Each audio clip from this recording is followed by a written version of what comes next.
thank you so much for having me. I will talk about resilience engineering today. Well, before we start, let me tell you a little bit about myself first.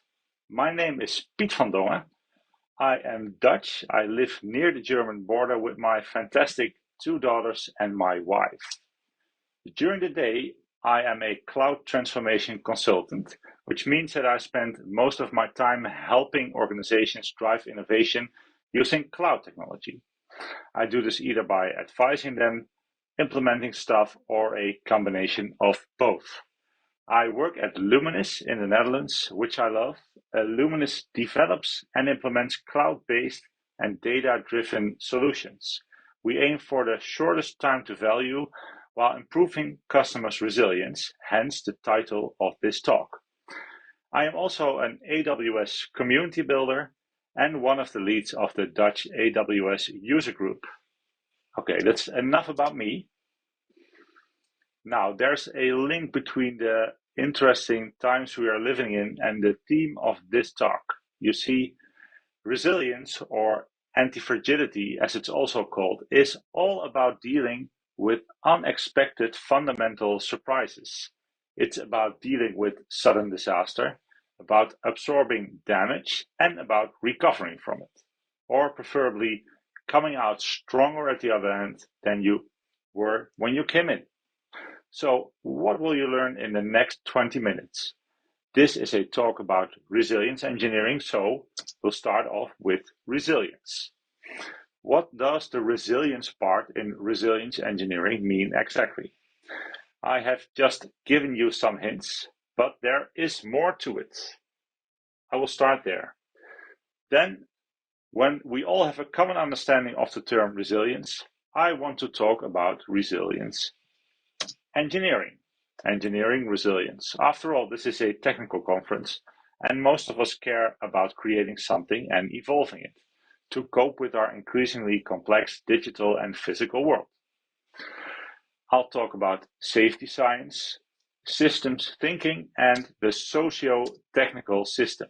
In other words, the cutting edge of technology and its developers, operators, and dependents, us, the humans. And finally, I'll give you some pointers so you can do a resilience engineering deep dive yourself. Now, what is resilience? To understand resilience, you need to think about robustness first. We, software people, are really good at building robust systems. Systems that are highly available, that can handle a little peak load, a little stress, like this nice dike over here, which is not only a very nice place to do your evening walks or deep thinking while staring at the sea, it's also preventing 55% of my country from drowning in seawater. And therefore it has to withstand enormous pressure. And to build these robust systems, we use several techniques. The first technique we use is redundancy. For example, connecting a data center to another one using a primary and a backup line, a redundant line.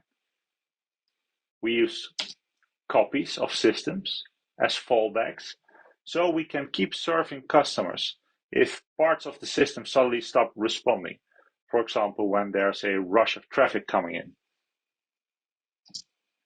We do this by using failover mechanisms, by, for example, rerouting traffic from bad systems that are currently not responding to healthy systems or subsystems, for example.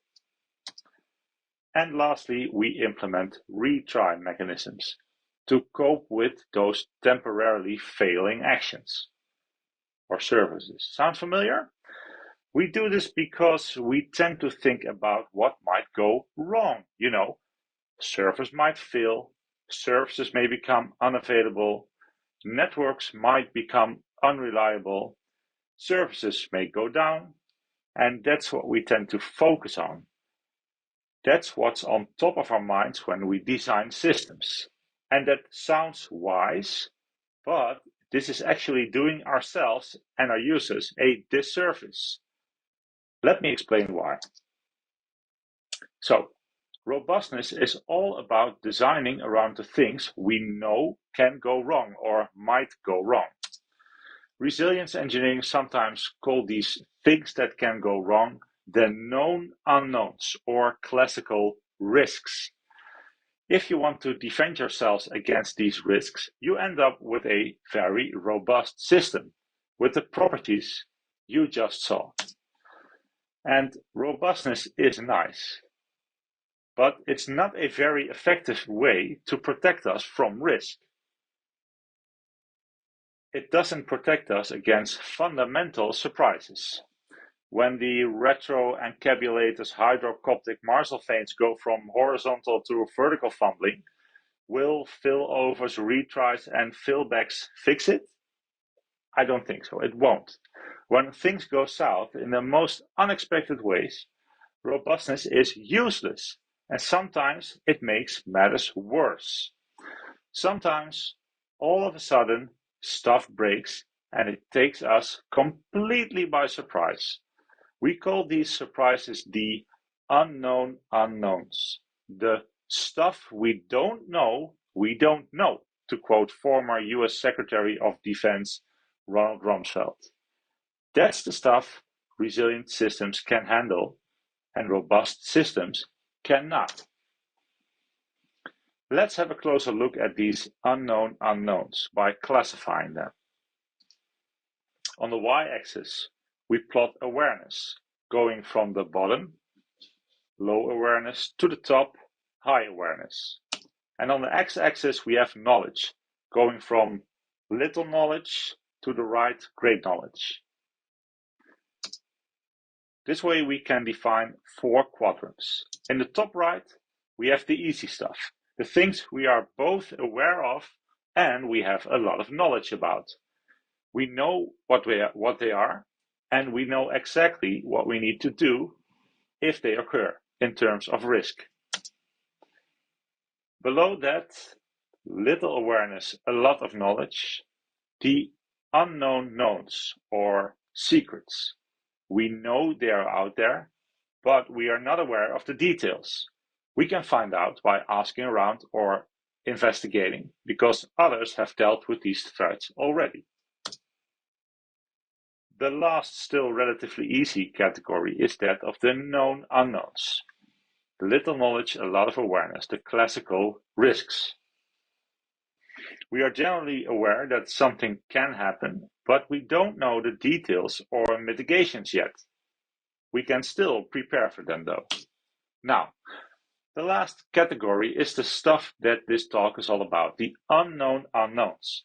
The stuff no one is aware of, and if they occur, we don't understand them immediately.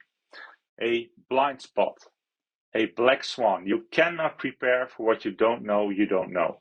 But the good news is you can learn how to deal with it, of course, if it occurs. That sounds a bit magical, but resilience engineering is all about dealing with these unknown unknowns. Let's take a look at another example of a robust system and then an example of a resilient one. The robust system is the one you see here, a castle. It's really hard to get into a castle without an appointment, especially if you are considered enemy. It's got a moat surrounding it with water in it, thick and high walls, very small windows, and during wartime it's lined with defense mechanisms like boiling oil, arrow shooting knights, cannons. It's robust. It's not very resilient. If you break down a part of these walls and you bridge the moat, the castle is left defenseless. You can just walk right in if you manage to dodge the arrows and the knights. Even then, it's still something you more or less expect to happen when you design a castle. An army trying to attack the castle with arrows, slingshots, and ladders is not an example of an unknown unknown. because that's exactly what a castle is designed to withstand. It's a known known. Maybe the army had a secret weapon. You can still defend for that, since it's probably quite similar to what you already know about. So castle engineers, or whatever they were called back then, they designed for this stuff. They made sure the chance of penetration under attack was very small. Let's have another closer look at the stuff castle designers were dealing with, using the quadrants we saw before. So the risk for castles come from traditional weapons, maybe secret weapons. They are unknown, but probably a bit more advanced than traditional weapons. Still, not a real threat. More modern weapons were not present in medieval times, but a castle is still surprisingly good at deterring these weapons, since they have similar properties. They break stuff, maybe in a more effective way, but it's very similar to what the castle is designed to avoid. But what about something completely unimaginable to castle designers? Nanobots dropping viruses from drones? Their thick walls, moats, hot oil, and nights are useless. And this is the area where robustness breaks down and resilience shines.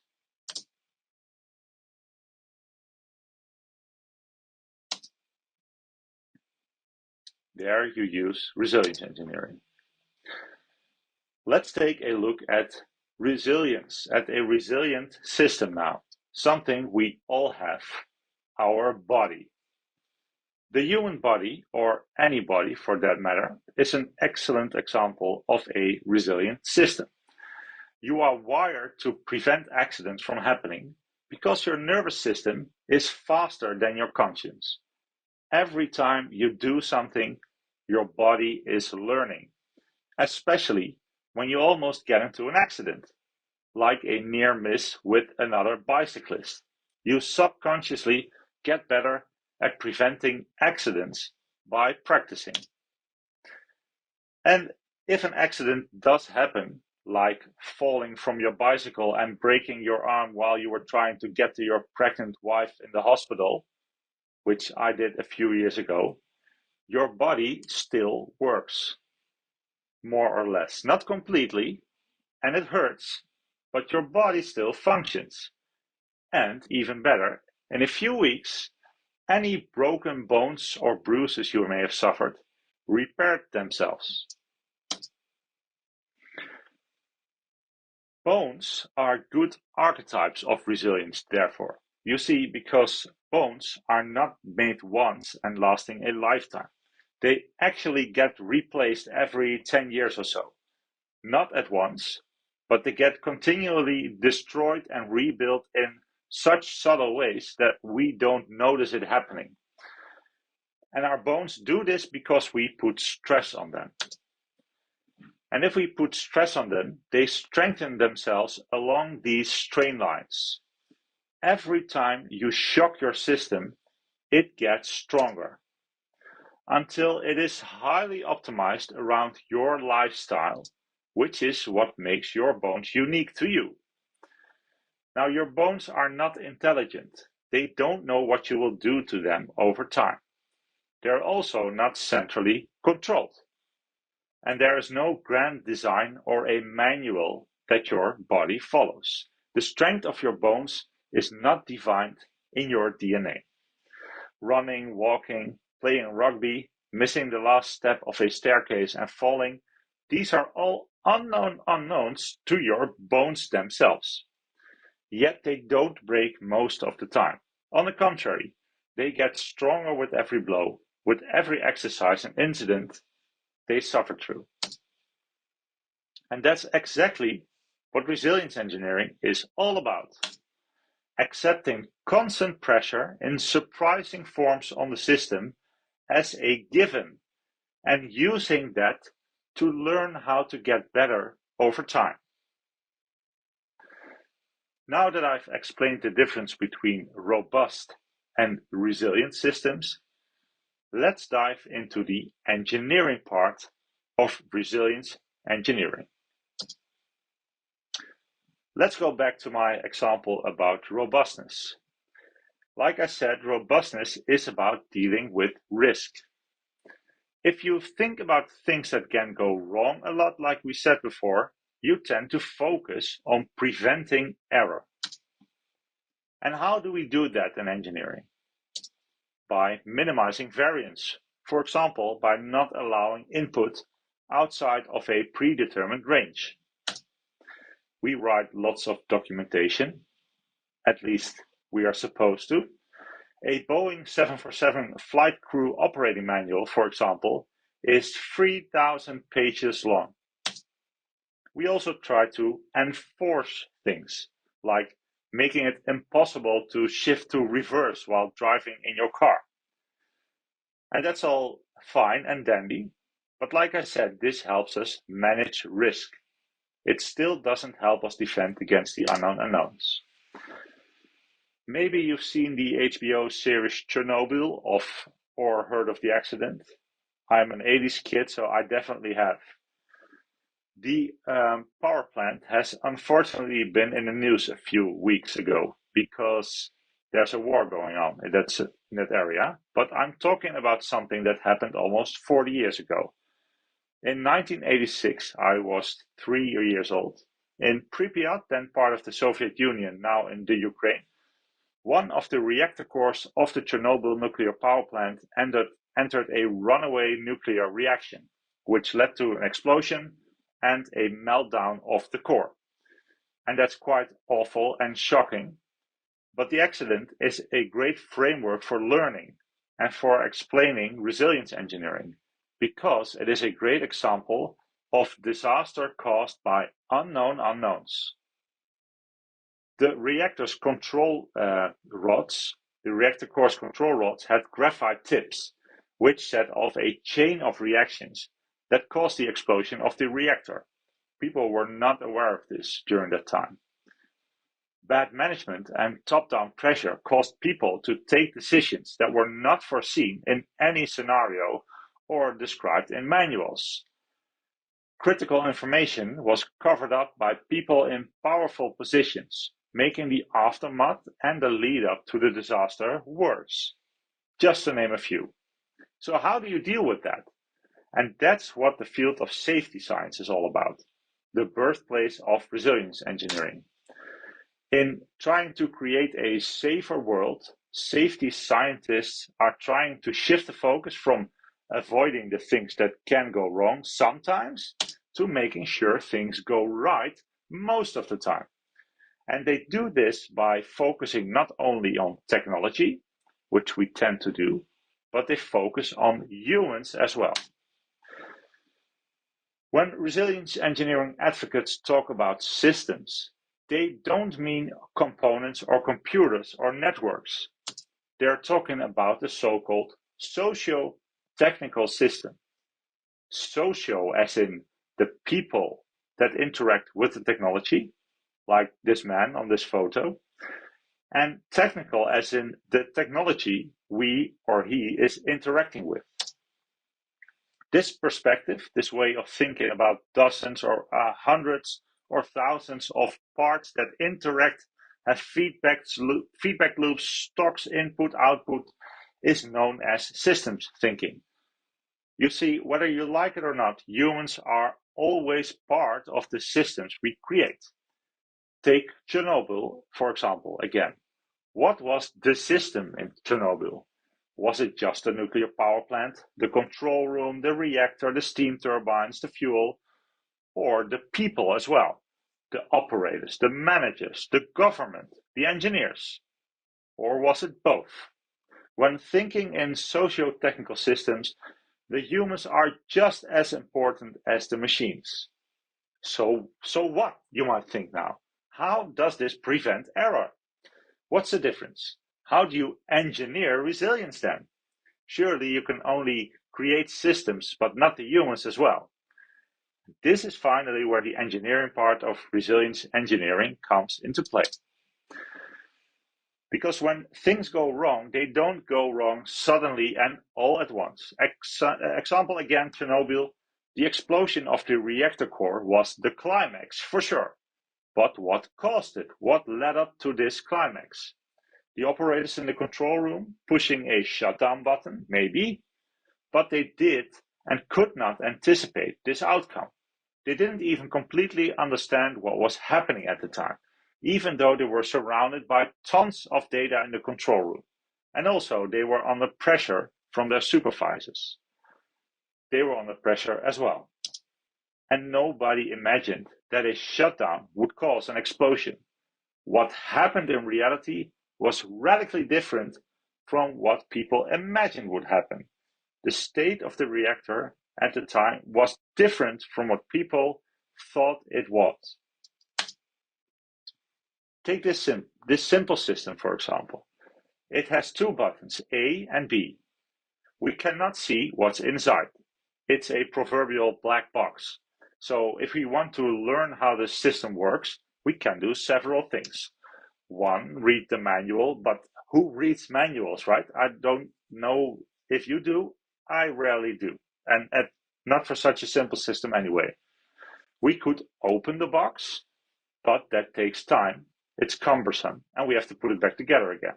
So a good way to get to know the system is just by fiddling around and pressing the A button. Aha, so if I press the A button, the light above A goes on, switches on, which means that pressing button A causes the light to switch on. Simple. I now imagine that there is a direct connection between button A and the light above it. And I think if I press button A again, it will shut down the light. Indeed, nice. So my mental image, the system as imagined, still corresponds to what happens in real life, the actual system. Let me show you what I think now. If I press button A, the light goes on. So I think there's a direct connection between A and the light. Since button B looks very familiar, very similar, almost identical to button A, and it has a similar light just above it, it must be similar in design. So I imagine it has the same technical characteristics, but it is now in the off position. Let's see if I press it, if I'm right. Indeed, I am. Nice. So my mental model is still correct. I am now going to press button A again, and I will expect that the left light will go out. That's weird. Both lights went out. That must mean that my mental model was not correct.